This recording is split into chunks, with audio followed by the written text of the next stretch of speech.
Bien-aimés dans le Seigneur, nous vous saluons au nom de Jésus. Merci d'être ici. Je salue tous les frères du GIEC ainsi que les sœurs du GIEC de partout dans le monde, là où vous êtes. Comme d'habitude, chaque week-end, nous sommes ici pour partager la parole de Jésus. Nous allons prier avant de commencer, mes frères. Père éternel, d'éternité en éternité, tu es Seigneur. Nous te remercions infiniment, Seigneur Jésus, parce que tu es incomparable, grand maître de tous les temps, de toutes les circonstances, parce que tu es l'inimitable, Seigneur. Nous te remercions infiniment, Père, parce que tu mérites le règne, la puissance et la gloire de tous les temps.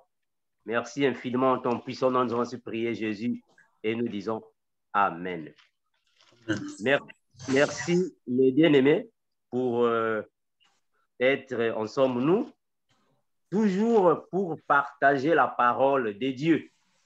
J'ai reçu plusieurs questions de nos frères.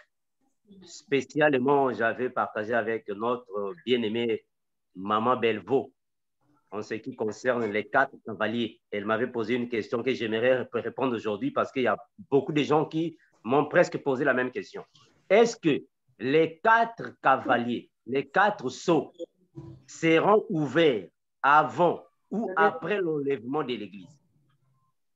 Nous avons déjà dit que les 4 sceaux seront ou soit sont déjà ouverts avant l'enlèvement de l'Église.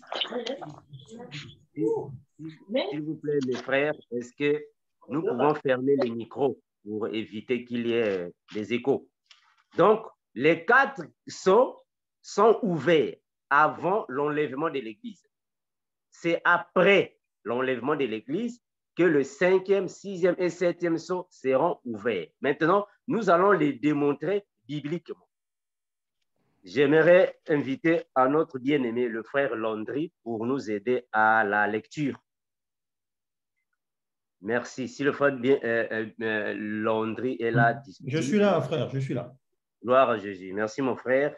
Nous allons lire cavalier après cavalier, c'est-à-dire saut après saut, afin que nous puissions les expliquer. Nous commençons avec le premier saut. Le premier saut dit quoi bibliquement? Nous sommes dans Apocalypse chapitre 6, le verset 1er à 2. Apocalypse 6, verset 1er à 2, il est écrit « Je regardais quand l'agneau ouvrit un des 7 sceaux, et j'entendis l'un des 4 êtres vivants qui disait, comme d'une voix de tonnerre, « Viens !» Je regardais et voici, parut un cheval blanc. Celui qui le montait avait un arc. Une couronne lui fut donnée et il partit en vainqueur et pour vaincre. Amen. Gloire à Jésus. Gloire à Jésus. Ça, c'est le premier sceau. Est-ce que le premier sceau était déjà ouvert? On va savoir ça bibliquement parlant. Bibliquement parlant, on va savoir si c'était déjà ouvert ou pas. Maintenant, que nous dit le deuxième sceau? Nous sommes toujours dans Proverbe chapitre 3. Le frère Landry va nous aider avec le verset, chapitre 6. Le frère Landry nous aide avec le verset 3 et 4.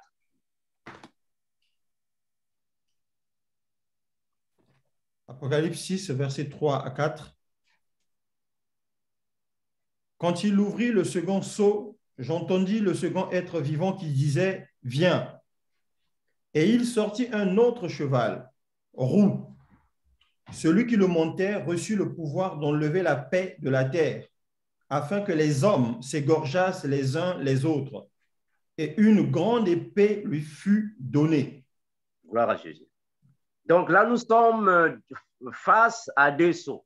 Maintenant, la Bible nous convainc que ces sceaux ont déjà été ouverts avant l'enlèvement de l'Église, parce que nous traversons les tribulations. Ces 4 sceaux ici présentent les tribulations que l'Église doit traverser. Et c'est ce que nous sommes en train de traverser. Les tribulations que le Seigneur nous avait confirmées dans Jean chapitre 16, le verset 33, le frère Landry. Jean 16, 33. Jean 16, verset 33. « Je vous ai dit ces choses afin que vous ayez la paix en moi. Vous aurez des tribulations dans le monde, Mais prenez courage, j'ai vaincu le monde. Voilà. Notre Seigneur nous a confirmé dans la parole que nous aurons des tribulations dans le monde. Mais qui cause ces tribulations? Mais ce sont les 4 cavaliers qui causent ces tribulations. Maintenant, quelles sont ces tribulations? Où sont-elles? Qui démontrent que nous sommes dans les tribulations? On doit maintenant aller dans 2 Thessaloniciens, chapitre 5 à 8. 2 Thessaloniciens 5 à 8. On va commencer de savoir, est-ce que le premier sceau était déjà ouvert? 2 Thessaloniciens 5 à 8, frère Landry. 2 Thessaloniciens, chapitre 5, frère Armando. 2 Thessaloniciens, chapitre, 2 Thessaloniciens 2, 5 à 8. 2 Thessaloniciens 2, 5 à 8. Amen. Il est écrit, autant pour moi, 2 Thessaloniciens 2, 5 à 8. 2 Thessaloniciens 2, 5 à 8. Très bien. Il est écrit, ne vous souvenez-vous pas que je vous disais ces choses lorsque j'étais encore chez vous? Et maintenant, vous savez ce qui le retient, afin qu'il ne paraisse qu'en son temps. Car le mystère de l'iniquité agit déjà. Et il faut seulement que celui qui le retienne encore ait disparu. Et alors paraîtra l'impie, que le Seigneur Jésus détruira par le souffle de sa bouche et qu'il anéantira par l'éclat de son avènement. Amen. Amen. Gloire à Jésus. C'est clair, mes bien-aimés. Ici, l'apôtre Paul est en train de nous confirmer que l'antéchrist, l'esprit démoniaque qui va alors qui va s'incarner dans l'antéchrist est déjà dans le monde. Il est déjà là. Donc nous comprenons que le premier cavalier avait déjà été décelé. Le premier cavalier, le premier sceau avait déjà été ouvert. Il est là, mais sauf que quelque chose qui le retient. Donc, quand l'Église montera, quand la puissance de l'Esprit Saint montera, c'est alors qu'il viendra. Parce que c'est nous qui avons la puissance de l'Esprit Saint. Ce n'est pas nous qui le disons, c'est la parole qui le dit. C'est la parole qui dit que nous avons la puissance de l'Esprit Saint. On va chercher ces versets bibliques afin que ça nous aide. Parce que ce n'est pas nous qui disons ces choses, mais ces choses ont déjà été écrites dans la parole.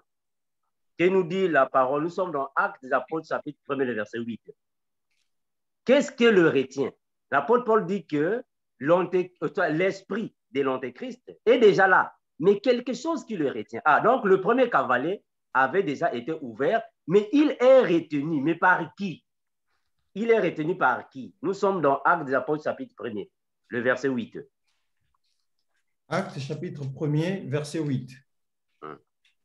Il est écrit, « Mais vous recevrez une puissance, le Saint-Esprit, survenant sur vous, et vous serez mes témoins à Jérusalem, dans la Judée, dans la Samarie et jusqu'aux extrémités de la terre. » Voilà, c'est clair. C'est clair. Nous recevrons une puissance. Donc, nous avons la puissance. Il parle de qui? Est-ce qu'il parle seulement des apôtres de Jérusalem? Non. Non. Le Seigneur n'a pas seulement donné la puissance de l'Esprit Saint aux apôtres de Jérusalem. Non, il a bien dit ici, jusqu'aux extrémités de la terre. Donc, l'Église, corps du Christ. Tous les chrétiens aux 4 coins de la terre qui marchent dans la sanctification ont reçu la puissance du Saint-Esprit. Donc, aussi longtemps que nous avons la puissance du Saint-Esprit, le diable ne peut pas se manifester parce que nous avons une puissance supérieure à la sienne. Ce n'est pas nous qui le disons, c'est la parole. Nous sommes dans Luc chapitre 1er. Luc 1, 19, qui nous dit la parole. Luc 1, 19. Luc, nous prenons Luc 10, 19, c'est mieux. Luc, frère Landry, dit Luc 10, 19. Ça va nous aider. Luc 10, verset 19. Voici, je vous ai donné le pouvoir de marcher sur les serpents et les scorpions et sur toute la puissance de l'ennemi, et rien ne pourra vous nuire. Voilà. Donc, nous avons reçu le pouvoir. Jésus nous a donné le pouvoir. Jésus nous a donné la puissance. Aussi longtemps que nous qui avons reçu le pouvoir et la puissance, nous sommes ici sur la terre, le premier cavalier ne peut pas apparaître, ou soit ne peut pas paraître. Il doit attendre que nous quittons, c'est alors qu'il aura le terrain libre. Maintenant, le Seigneur Jésus nous a dit dans la parole que nous aurons des tribulations. Maintenant, quelles sont ces tribulations dont le Seigneur nous a promis? Quelles sont les tribulations que le Seigneur nous a parlé? Là, on doit aller dans les tribulations. Nous sommes dans Matthieu chapitre 24. Matthieu 24, le frère Landry va nous aider. Matthieu 24, le verset 4 à 5. Matthieu 24, le verset 4 et 5. Ici, nous allons comprendre que les tribulations dont le Seigneur a parlé sont ici. Matthieu 24, verset 4 à 5. Voilà. Jésus leur répondit, « Prenez garde que personne ne vous séduise, car plusieurs viendront sous mon nom, disant, « C'est moi qui suis le Christ. » Et ils séduiront beaucoup de gens. Voilà. Ça, c'est l'esprit de l'Antéchrist. C'est-à-dire que l'Antéchrist, l'esprit de l'Antéchrist est déjà dans le monde, mais d'une manière spirituelle. Mais qu'est-ce qu'il fait? Il envoûte certaines personnes. C'est moi qui suis le Christ. Ça, c'est l'esprit de l'Antéchrist. Mais il ne peut pas d'abord paraître parce que nous sommes encore ici. Maintenant, on va voir les tribulations dont le Seigneur parle. Continue, frère Landry. Nous sommes maintenant dans Apocalypse. On doit rentrer dans Apocalypse. Ça, c'est déjà le premier cavalier, le premier sceau qui est ouvert.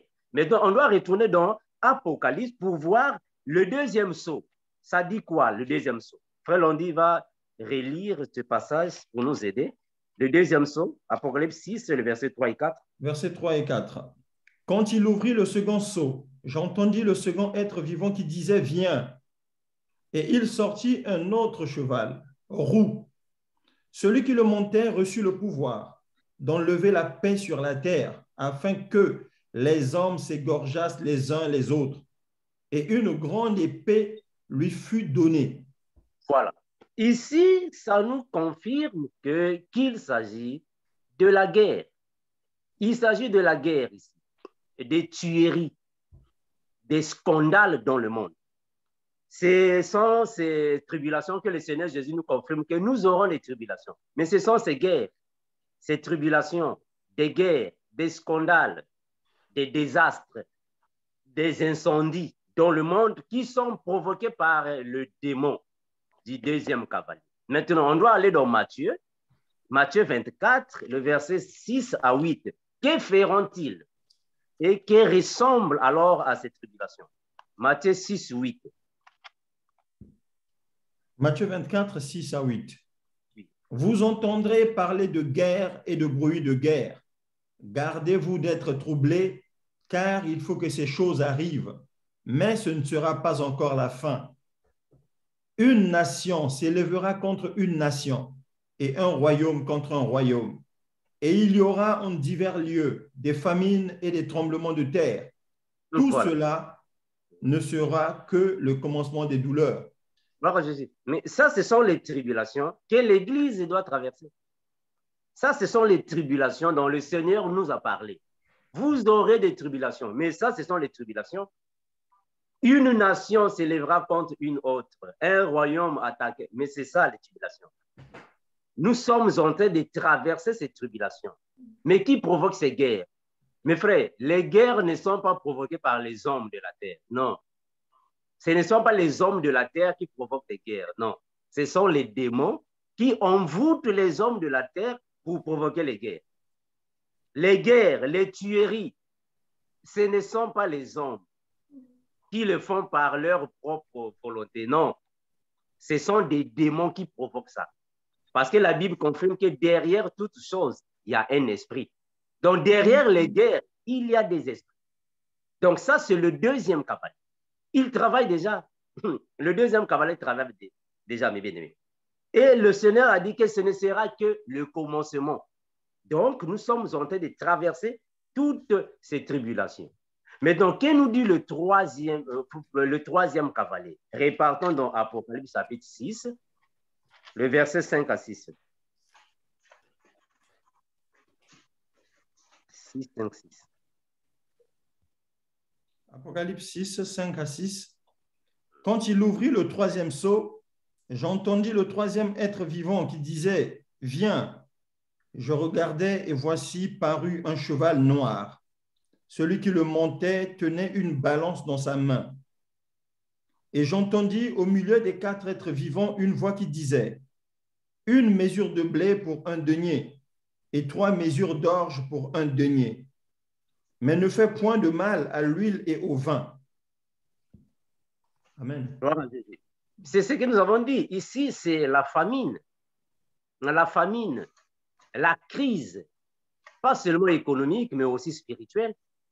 Parce que le Seigneur Jésus l'a dit dans Matthieu 24, que le frère Landry a lu, qu'il y aura des famines. Les famines sont provoquées par des démons. Ce ne sont pas les humains qui provoquent des famines pour tuer les gens. Parce que qui dit famine dit tuerie.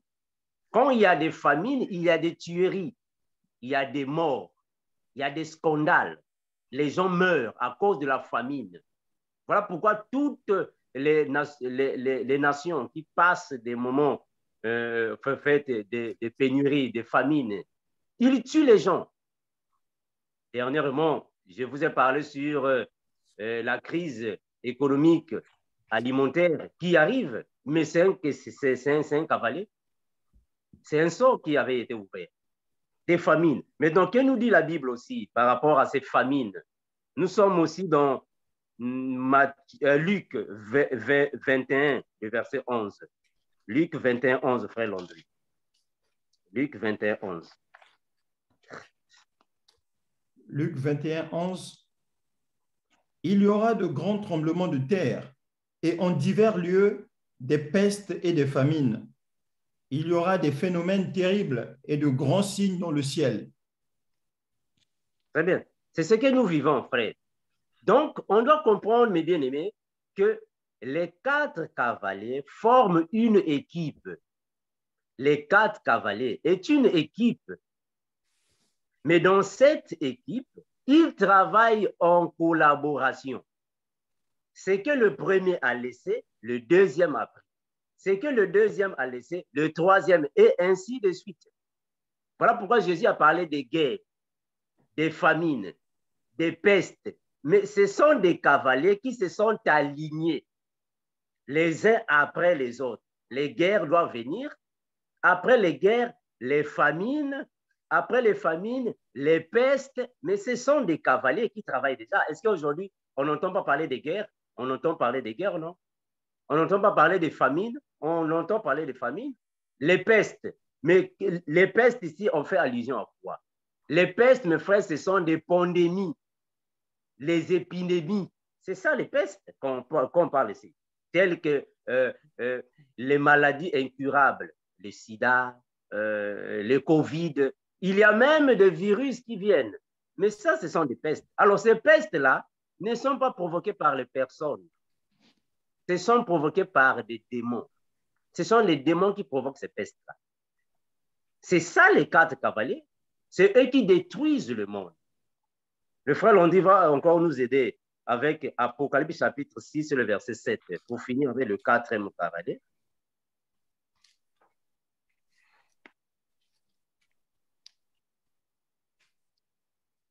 Verset 7, Apocalypse 6. Quand il ouvrit le 4e sceau, j'entendis la voix du 4e être vivant qui disait, « Viens !» Je regardais et voici parut un cheval d'une couleur pâle. Celui qui le montait se nommait la mort, et le séjour des morts l'accompagnait.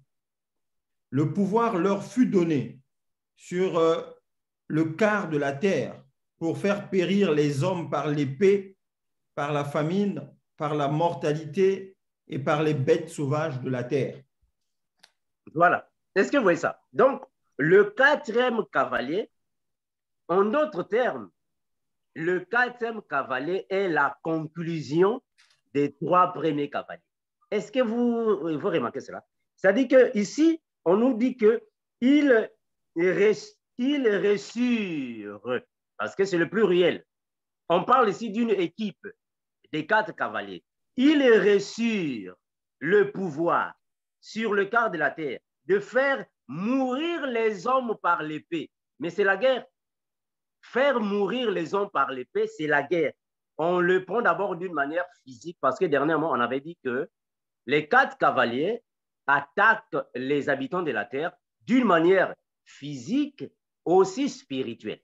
Alors, dans le sens physique, c'est la guerre physique, c'est la guerre. Par la famine, c'est le 3e cavalier. Est-ce que vous voyez ça? La famine, c'est le 3e cavalier, mais il vient encore dans le 4e cavalier.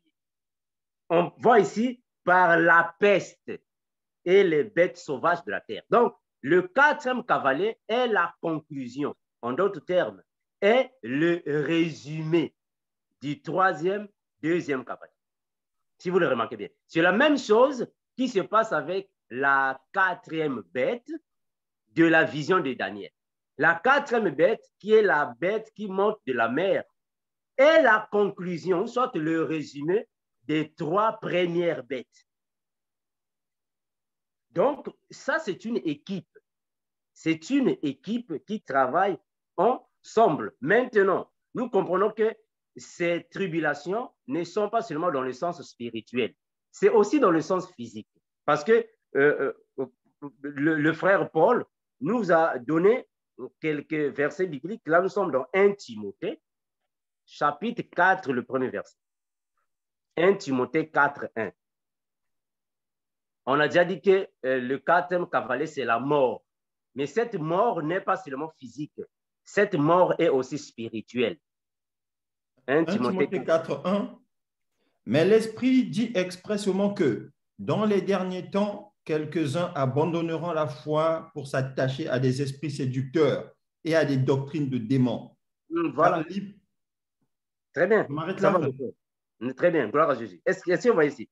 Il dit que dans les derniers temps, il confirme que dans les derniers temps, ce n'est pas l'apôtre Paul qui le dit, il dit bien l'Esprit. L'Esprit dit expressément que dans les derniers temps, mais nous sommes dans les derniers temps, non?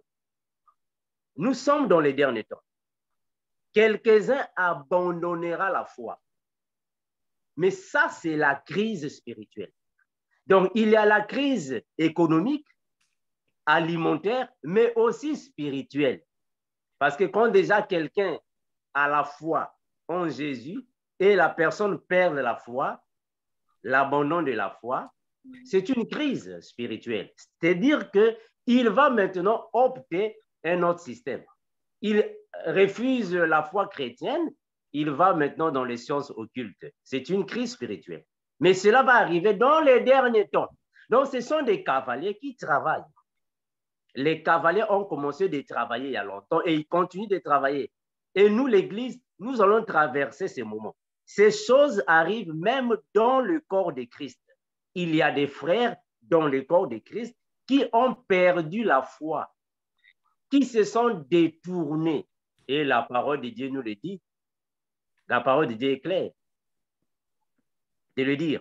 Donc, l'apôtre Paul nous emmène encore dans 2 Timothée chapitre 3. On dit, tu peux lire du verset 1er au verset 7. 2 Timothée 3, 1 à 7. 2 Timothée 3, 1 à 7. Sache que dans les derniers jours, il y aura des temps difficiles, car les hommes seront égoïstes, amis de l'argent, fanfarons, hautains, blasphémateurs, rebelles à leurs parents, ingrats, irréligieux, insensibles, déloyaux, calomniateurs, intempérants, cruels, ennemis des gens de bien, traîtres, emportés, enflés d'orgueil, aimant le plaisir plus que Dieu, ayant l'apparence de la piété, mais reniant ce qui en fait la force. Éloigne-toi de ces hommes-là. Il en est parmi eux qui s'introduisent dans les maisons et qui captivent les femmes d'un esprit faible et borné, chargés de péché, agités par des passions de toute espèce, apprenant toujours et ne pouvant jamais arriver à la connaissance de la vérité. Amen. Est-ce que vous voyez ça, mes frères? Donc, il n'y a rien à interpréter ici. Il n'y a rien à interpréter. L'apôtre Paul nous confirme par le Saint-Esprit qu'au dernier temps, il y aura ces choses. Mais ces genres de personnes, ces genres d'esprit, il faut retenir ça, mes bien-aimés, que, en fait, en face, derrière toute chose, il y a un esprit. Il y a un esprit. Les gens seront fanfarons. Il y a l'esprit qui est là derrière. Et ces gens-là ne sont pas seulement des païens. Ce n'est pas seulement des païens. Il y a aussi des chrétiens qui ont reçu le Seigneur Jésus-Christ auparavant, mais après, ils ont abandonné le Seigneur. Et ils sont parmi nous. Ils sont parmi nous. Ce n'est pas nous qui les disons, c'est la parole. C'est l'apôtre Paul qui le dit dans les exhortations avec les bien-aimés Timothée, Tite, Philémon, mais aussi Pierre le dit dans ses exhortations. Donc, les apôtres ont traversé les mêmes choses. Et que dit ici les apôtres? Nous sommes dans Actes des apôtres, chapitre 20, le verset 29, que nous dit là-bas notre bien-aimé. Frère, on dit, commence au verset 28. Actes des apôtres, chapitre 20, 28 à 29. Acte 20, 28 à 29. Prenez garde à vous-même et à tout le troupeau sur lequel le Saint-Esprit vous a établi évêque pour paître l'Église du Seigneur, qu'il s'est acquise par son propre sang. Je sais qu'il s'introduira parmi vous, après mon départ, des loups cruels qui n'épargneront pas le troupeau. Voilà. Continue, mon frère, le verset 30. Continue. Et qu'il s'élèvera du milieu de vous des hommes qui enseigneront des choses pernicieuses pour entraîner les disciples après eux. Gloire à Jésus. Continue, frère. Veillez donc. Veillez donc, vous souvenant que, durant 3 années, je n'ai cessé nuit et jour d'exhorter avec larmes chacun de vous. Est-ce que vous voyez ces choses, mes bien-aimés? Les apôtres ont été clairs. Donc, les choses qui arrivent dans l'Église ne viennent pas seulement des païens, mais c'est aussi parmi les chrétiens. Et il est clair ici de dire, je sais qu'il s'introduira parmi vous, après mon départ, des loups cruels. Il ne parle pas des loups, mes frères, les loups cruels ne sont pas les animaux. Non, les loups cruels sont les faux bergers, les faux chrétiens. Il parle de personnes. Les loups cruels sont les personnes qui ont accepté Jésus. Auparavant, il était dans la vie de sanctification, mais bien après, il s'est détourné, il est parti dans les sciences occultes, la cabale juive, la magie, plusieurs choses. Des pratiques sont devenues contraires à la saine doctrine. Donc, ces choses arrivent pendant que nous sommes ici, dans le monde. Ce sont des esprits. Ce sont des esprits frères. Et il continue. Des loups cruels qui n'épargneront pas les troupeaux. Mais oui, ils n'épargnent pas les troupeaux. Voilà pourquoi nous entendons aujourd'hui des dégâts dans les églises. Les pasteurs qui couchent avec des sœurs mariées. Des prophètes qui sont dans la cupidité, l'impudicité. Mais ce sont des loups. Voilà pourquoi nous avons dit dans l'Apocalypse que tout ce qui s'est dit dans l'Apocalypse, la famine, la mort, la guerre, ce ne sont pas seulement des choses physiques, ce sont aussi des choses spirituelles. Voilà, donc la Bible est claire. Et qu'est-ce qu'il dit là-bas? Il dit bien qu'il s'élèvera au milieu de vous des hommes qui enseigneront des choses pernicieuses. Qu'est-ce qu'il veut dire, des choses pernicieuses? Mais quand il parle des choses pernicieuses, on fera alors allusion à 1 Timothée 4, 1. Le frère Londi nous a lu ça. Frère Londi, est-ce que tu peux nous relire ça? Qu'est-ce qu'on appelle par les choses pernicieuses? Ça veut dire quoi? 1 Timothée 4, 1. Les choses pernicieuses. 1 Timothée 4, 1. Mais l'Esprit dit expressément que dans les derniers temps, quelques-uns abandonneront la foi pour s'attacher à des esprits séducteurs et à des doctrines de démons. Mais c'est ça. Les choses pernicieuses signifient les enseignements démoniaques. Des enseignements qui n'ont rien à voir avec la saine doctrine. On vient vous parler sur la Shekinah. Bon, la Shekinah, là, il ne parle pas la Shekinah qui signifie la lumière du Père, la présence de Dieu. Non, la Shekinah dont il parle là-bas, c'est une déesse. c'est un démon. Ça n'a rien à voir avec la Shekinah qui est la présence de Dieu. Non, c'est différent. On vous parle maintenant de Hanouka. Hanouka ne signifie pas la lumière dans le sens du vrai mot Hanouka. Non, la lumière qu'on parle là-bas, c'est une lumière satanique. Est-ce que vous voyez ça? Donc ça, ce sont des enseignements pernicieux, les choses pernicieuses. Ils arrivent même à dire que non, la polygamie n'est pas un péché. Mais ça, c'est grave, ça. Parce qu'ils sont dirigés par des démons. Donc, ce sont des cavaliers qui travaillent dans le but de faire tomber l'Église, de faire tomber ceux qui ont reçu Jésus. Voilà pourquoi nous disons toujours que la foi, on peut le perdre. Perdre la foi signifie l'abandon de la foi, l'apostasie. Merci mes bien-aimés, nous arrêtons par ici. Que Dieu nous bénisse. Nous allons prier pour la parole après. On va donner la place à nos bien-aimés s'il y a des questions afin que nous puissions le parcourir bibliquement. Père, nous te remercions infiniment de ce que tu protèges, tu gardes tes enfants. Merci pour ta parole. Fortifie, Père éternel, tes enfants, afin que nous comprenions les Écritures, soit avec nos pères. Te magnifique, nous allons prier et nous disons nom de Dieu. Amen. Merci, mes bien-aimés. Comme d'habitude, nous disons toujours à tous ceux qui nous suivent à la maison, comme aussi dans les médias, que nous sommes ouverts pour des partages bibliques. Tout ce que nous disons, nous donnons cette opportunité à nos frères et sœurs de poser les questions afin que nous tous puissions avoir la même pensée bibliquement, parce que nous avons tous fait des mêmes repères, des versets bibliques. Merci, je donne la parole à notre bien-aimée, la sœur Marie. Oui, bonjour mes frères et sœurs. Frère Armando, pour le moment, il n'y a pas de main levée. Gloire à Jésus. Merci mes frères, puisqu'il n'y a pas de main levée pour poser des questions. Donc nous comprenons que nous tous, nous avons compris. Il n'y a pas de questions à se poser. C'est vraiment clair. Donc nous donnons la place à notre frère, le frère Franklin. Pardon, frère Armando, il y a le frère Guy. Frère Guy, à vous la parole. Merci, ma sœur. Je voulais te poser une question, le docteur Armando. C'est sur l'ouverture du 4e sceau. Donc là, il lui fut donné le pouvoir de tuer. Et c'est écrit, je lis, et par la famine, la mortalité et par les bêtes sauvages de la terre.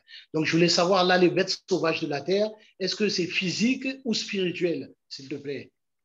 Merci, mon frère. Nous disons toujours que la Bible est le meilleur miroir pour bien connaître la parole de Dieu. On a donné des versets bibliques et nous avons expliqué que tout ce qui est là-bas dans les sceaux sont des choses physiques, mais aussi spirituelles.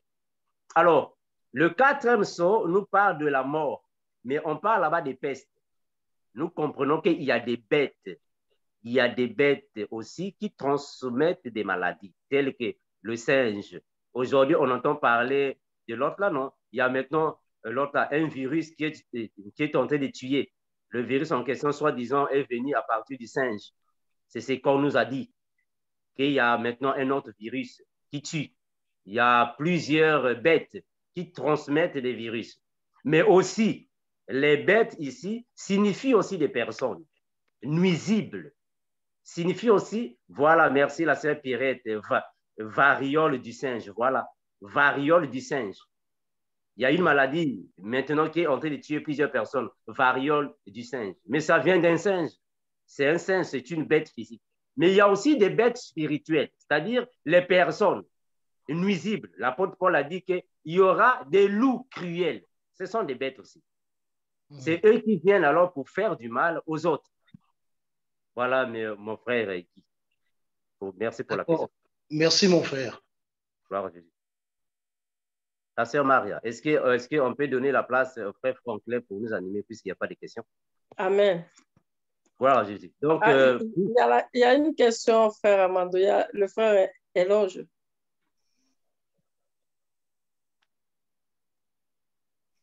Allô, frère Éloge. Ma question est de savoir, les les cavaliers 2, 3 et 4 sont déjà, se manifestent déjà. Le cavalier 1 qui a reçu le pouvoir, est-ce qu'il est déjà manifeste? Bon, le cavalier 1, le frère Landy nous a lu ça. Là, nous devons répartir dans 2 Thessaloniciens 2. Frère Landy va nous aider. 2 Thessaloniciens 2. Le cavalier 1, qui est l'esprit de l'Antéchrist. Nous sommes dans 2 Thessaloniciens chapitre 2. Voilà, le frère Landy va nous aider là-bas. On a lu ça il n'y a pas longtemps. 2 Thessaloniciens 2. Verset 7. Voilà. Voilà le verset 7. Merci, mon frère. Car le mystère de l'iniquité agit déjà, il faut seulement que celui qui le retient encore ait disparu. Voilà, c'est clair. Car le mystère de l'iniquité agit déjà, il faut seulement que celui qui le retient. Ah, donc, il avait déjà été ouvert. Il est déjà dans le monde spirituel, mais il est retenu. Une fois que l'Église, qui a la puissance du Saint-Esprit, va quitter, le Messie fera son apparition. Merci, frère Eloge. Le frère Eloge, j'espère que la question est répondue, hein, à moins qu'il y ait encore... Bon, frère Eloge, vraiment, on ne t'écoute pas. Hein? Non, il a validé, il a compris la réponse. Okay. Gloire à Jésus. Voilà. Donc, sœur Maria, est-ce qu'il y a encore... Oui, frère Armando, il y a la sœur Pierrette. Oui, bonjour mes frères et sœurs, soyez bénis. Frère Armando, la question que je me pose, donc ça veut dire que les prières des chrétiens n'ont plus d'intérêt dans ce cas-là. Puisque si nous prions par exemple pour les serviteurs de Dieu qui se sont détournés de la sainte doctrine pour faire l'apologie des doctrines démoniaques, est-ce que nos prières ont un effet puisqu'ils sont commandés par des démons? Donc, c'est les sceaux qui sont ouverts et qui agissent déjà. Et nous, en tant que chrétiens, qu'est-ce qu'on peut faire pour, je ne sais pas, pour améliorer ou à prier pour ceux qui déclenchent la guerre? Souvent, nous prions en disant que Dieu touche leur cœur afin que les cœurs de pierre se transforment en cœurs de chair. Est-ce que ces prières ont des effets ou pas, si les sceaux sont déjà en activité? Merci, frère Amand. Frère Pierrette, j'aimerais rejoindre le frère Landry. Une fois, j'espère que c'était hier, à moins que je ne me trompe, quand le frère Landry nous a prêché la parole, soit c'est la semaine passée, à moins que je ne me trompe, le frère Landry avait souligné une phrase qui m'avait aussi marqué, qui est aussi, qui peut être en fait la réponse de la sœur Pierrette. Le frère Landry avait dit ainsi: tout enfant de Dieu qui a reçu la sémence divine et qui marche dans la sanctification, s'il tombe aujourd'hui, Dieu le fera relever avant qu'il ne meure. Donc, lui, il ne peut jamais perdre le salut. Il ne peut pas perdre le salut parce qu'il a la sémence, il marche dans la sanctification. S'il tombe, Dieu va le relever. Mais malheureusement, certains, quand ils tombent, c'est fini, ils ne se relèvent plus jusqu'à la mort. Il est parti. Donc, nous comprenons qu'il y a plusieurs chrétiens qui, au début, ont reçu le Seigneur Jésus, ont commencé de marcher dans la foi et face aux tribulations, ils ont trébuché, ils sont tombés. Parmi eux, il y a de ceux qui se relèvent pour revenir dans la bergerie. Le Seigneur Jésus nous a parlé du fils prodigue, non, de l'enfant prodigue. Il est parti, il est revenu dans la bergerie. Mais malheureusement, certains ne reviennent plus dans la bergerie. Donc, quand nous prions pour ceux qui sont tombés, ceux qui ont la sémence de Dieu, ceux qui sont de la race divine, ceux qui seront touchés, vont revenir dans la bergerie. Moi, si je le dis, c'est avec l'autre expérience. Je vous avais déjà donné mon témoignage, que moi aussi, j'ai passé plus de 10 ans dans le monde, alors qu'au début, j'ai commencé avec l'évangile. Mais plus de 10 ans, j'étais dans le monde. Mais c'est en 2015 que le Seigneur m'a frappé. Je suis ici, je suis revenu. Donc, plusieurs peuvent commencer avec le Seigneur, ils vont tomber et après un certain moment, ils vont se relever. Mais avant de se relever, ce sont les prières des saints qui les aident de se relever.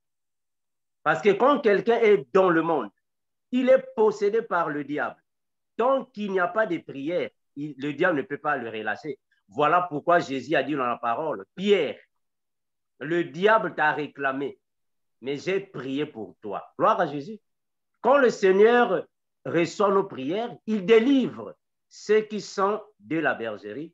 Ils vont revenir dans la bergerie. Donc, les 4 cavaliers ne peuvent pas empêcher la prière des enfants de Dieu. D'ailleurs, on a lu Luc 10, 19. Nous avons reçu un pouvoir qui est supérieur au pouvoir du diable. Ça va, ma sœur? Amen. Merci, mon frère Armando. Merci beaucoup. Sois béni. La sœur Marie. Oui, frère Armando, il n'y a plus de questions. Merci, mes frères. Puisqu'il n'y a plus de questions, bon, on dirait les questions. Il y a le frère Olivier. Les questions arrivent à la surprise. Frère Olivier. On vous la parole, frère Olivier. Bonsoir à tous, bonsoir mon frère. Bon, c'est une question, parce que tu parlais de semences, mon frère Armando, et tu as dit que quand on prie, le Seigneur entend et il agit. Mais bon, on prie, mais parfois on peut prier peut-être, je ne sais pas, en vain, si ces personnes-là n'ont pas la semence, en fait. Et nous, on ne le sait pas. Mais on prie pour peut-être qu'une personne soit délivrée ou revienne au Seigneur, mais si cette personne-là n'a pas la semence, donc nous prions en vain ou quoi?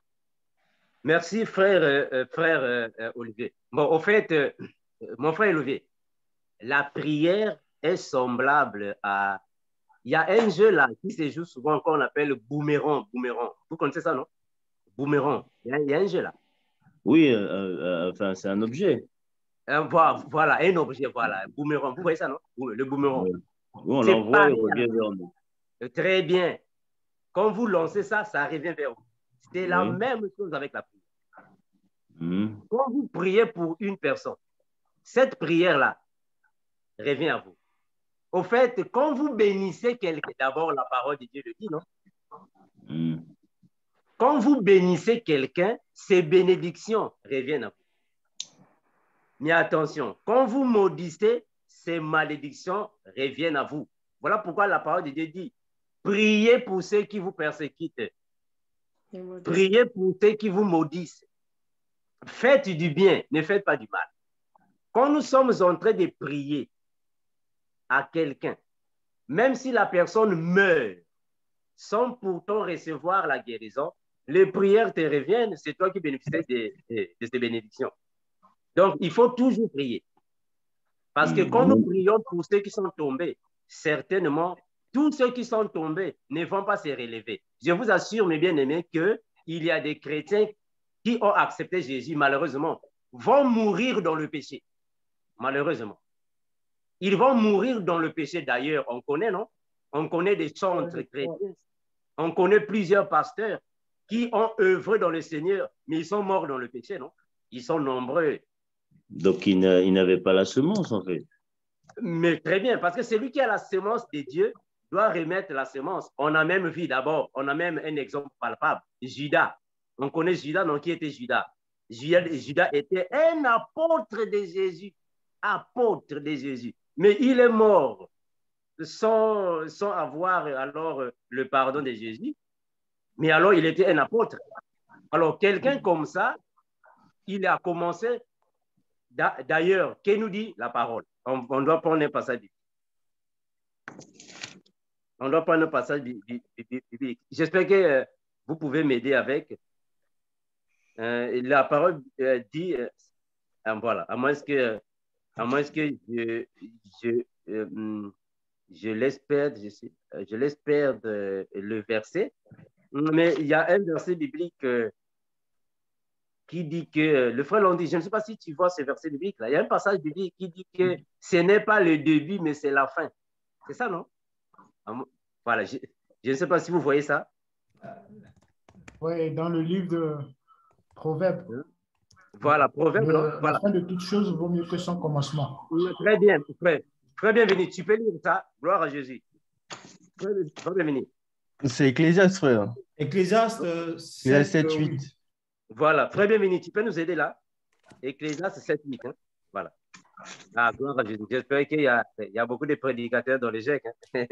Les versets peuvent nous fuir, mais là-bas, on va l'accueillir. Gloire à Jésus. Je peux lire, hein, mon frère, si le frère vient plus tard. Amen. Amen, oui. Il est écrit, mieux vaut la fin d'une chose que son commencement. Gloire à Jésus. La parole est claire. Mieux vaut la fin que le commencement. Donc, le commencement, on peut être chrétien. Oui, je suis chrétien. Je marche dans la vie de sanctification. J'ai la foi. Mais oui, c'est le commencement. On attend la fin. Hein, frère? On attend la fin. On verra comment tu vas terminer. On a connu l'autre là, Judas. Judas a bien commencé. Il était apôtre. Attention. Judas n'était pas n'importe qui devant le Seigneur Jésus. Judas était un apôtre de Jésus. Et si nous allons plus loin, selon les recherches, on va comprendre que Judas était le trésorier de Jésus. Parce que c'est lui qui gardait toutes les offrandes qu'on donnait à Jésus. C'est Judas. Donc, il n'était pas n'importe qui. Mais sa fin était comment? Il a terminé comment? On connaît tous la suite. Gloire à Jésus. Merci, frère. Merci, mon frère. Amen. La sœur Maria, j'espère qu'il n'y a plus de questions. On va donner la place. Il n'y a plus de questions, frère. Merci, mes bien-aimés. J'espère que nous sommes à la fin. Il n'y a plus de questions. Nous avons tous compris. Nous avons dit que les 4 cavaliers sont déjà en train de travailler. L'Église traverse les 4 cavaliers. Nous sommes en train de traverser les 4 cavaliers. C'est quand l'Église sera montée, c'est alors que va intervenir le 5e cavalier, qui signifie tout simplement la mort, ou soit la tuerie, ou soit la décapitation des vierges folles. Les martyrs seront alors persécutés après nous. Merci, mes bien-aimés. On donne la place au frère Franklin pour nous animer un peu, puis on va faire la prière de clôture. Merci. Frère Franklin, si tu es là, je crois que tu es là. Frère Franklin, ça va, non? Frère Franklin, oui, tu as je suis là, frère Armando. Amen. On va louer notre Seigneur. Amen. Alléluia. Ne me cherchez plus là-bas, oh. Dieu a changé mon adresse, oh. Ne me cherchez plus là-bas, oh. Il y a longtemps que j'ai déménagé. Ne me cherchez plus là-bas, oh. Dieu a changé mon adresse, oh. Ne me cherchez plus là-bas, oh. Il y a longtemps que j'ai déménagé. Dans la maçonnerie, il y a des tripes. Il y a longtemps que j'ai déménagé, oh. Dans la calomnie et les pudiques. Non, non, non, non, non. Dieu a changé mon adresse. Ne me cherchez plus là-bas, oh. Ne me cherchez plus là-bas, oh. Dieu a changé mon adresse, oh, oh. Ne me cherchez plus là-bas, oh. Il y a longtemps que j'ai déménagé. Il va me prendre, il va m'arranger, il va me positionner. Il va me prendre, il va m'arranger, il va me positionner. Il va me prendre, il va m'arranger, je sais qu'il va me positionner. La paix de Jésus à tout le monde. De Jésus à tout le monde. La paix de Jésus à tout le monde. La paix de Jésus à tout le monde. Oh, la joie de Jésus à tout le monde. La joie de Jésus. Oh, la joie de Jésus à tout le monde. La joie de Jésus. Oh, la paix de Jésus à tout le monde. la paix de Jésus à tout le monde. Oh, la paix de Jésus, à GSC, la paix de Jésus à tout le monde. Et la joie de Jésus à tout le monde. La joie de Jésus à tout le monde. La joie de Jésus à tout le monde. La joie de Jésus à tout le monde. Nakotikate Yesu alinganga banda bomana. Tikate Yesu alinganga bomana. Onakotikate Yesu aponanga utalipumwe. Tikate Yesu abonana, oh, banda bomana, la paix de Jésus à tout le monde, à tout le monde. Oh, Ani Yesue, Ani Yesue, Ani, oh, Ani Yesue, Ani, oh, Baba, Ani Yesue. Ni Yesue, ni Yesue, ni Yesue, ani Yesue, ni Yesue, ni Yesue, ni Yesue. Amen. Amen. Gloire à Jésus. Amen. Merci Seigneur. Nous acclamons le Seigneur Jésus. Merci Seigneur Jésus, Père éternel. Merci mes bien-aimés. Je remercie à tous d'être ici présents. Je ne sais pas si le frère Landry a un mot à dire. Merci frère Franklin pour ta disponibilité et que Dieu te bénisse. Amen. Je donne la parole au frère Landry. Non, mon frère, il n'y a rien à ajouter, hein, sinon que le cantique de frère Franklin m'a touché, le tout premier là. Les paroles étaient en français. Mon frère, si tu peux nous les poser dans le groupe, ce serait vraiment un grand plaisir. Amen. Voilà. Je vais faire un petit vidéo avec des paroles. Merci mon frère. C'est bien de mettre un peu le texte aussi, hein, pour nous permettre d'apprendre ce genre de cantique simple comme ça, mais très profond. D'accord. Sois béni. Sois loué. Merci, mes bien-aimés dans le GEC. Nous sommes ici. S'il y a encore des questions supplémentaires, vous avez mon numéro. Appelez. Vous avez le numéro du frère Landry. Appelez le frère Landry, aussi les prédicateurs de la jeunesse. Nous sommes ici. S'il y a des sujets aussi des prières, nous avons aussi des frères dans l'intercession. Appelez les intercesseurs afin que nous puissions tous marcher avec un même pied. Merci, mes frères. Nous arrêtons par ici. À nous revoir le week-end prochain. Merci et bye bye.